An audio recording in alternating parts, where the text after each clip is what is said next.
with Terry Moran, Cynthia McFadden, and Bill Weir in New York City. This is Nightline, November 14th, 2012. Good evening, I'm Cynthia McFadden. Tonight, the latest turn in the CIA sex scandal as we learn the identity of the FBI agent who sparked the investigation that brought down one of the nation's most powerful leaders and is now implicated in another. President Obama himself spoke out today for the first time since the scandal broke, and my co-anchor Terry Moran has the latest. Ladies and gentlemen, the President of the United States. As President Obama sauntered into the East Room of the White House for his post-victory news conference, good afternoon, everybody. The scandal that's engulfed the highest levels of his national security team still swirled around him.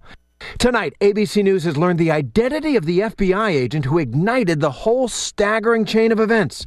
Frederick Humphreys, a 47-year-old FBI veteran who was active in counterterrorism cases, is friends with Tampa socialite Jill Kelly, who turned to him when she got some harassing emails.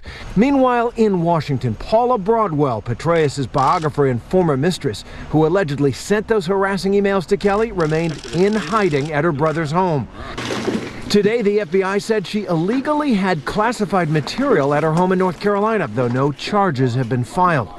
Jill Kelly also remained at her home in Tampa, her access to CENTCOM revoked. This afternoon at the White House, President Obama finally weighed in on the scandal, declared that no breach of national security had occurred, and spoke with sadness of the fall of David Petraeus. I want to emphasize, General Petraeus had an extraordinary career. He served this country with great distinction. And my main hope right now is that he and his family are able to move on, and that this ends up being a single side note on what has otherwise been an extraordinary career.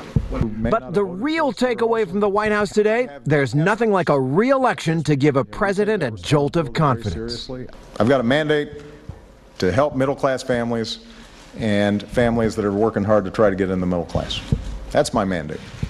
That's what the American people said. Gone was the lackluster, stumbling Obama of the first debate in Denver.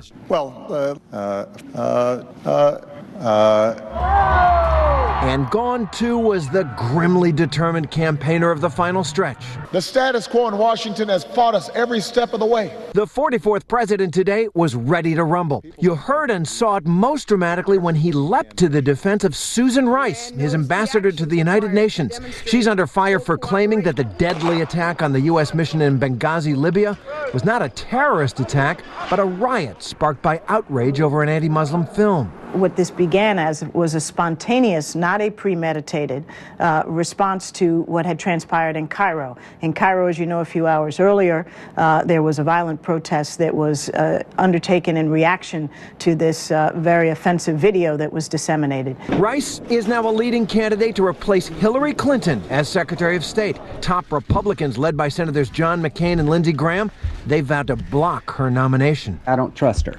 And the reason I don't trust her is because I think she knew better, and if she didn't know better, she shouldn't be the voice of America. Today, an Obama smackdown. If Senator McCain and Senator Graham and others want to go after somebody, they should go after me.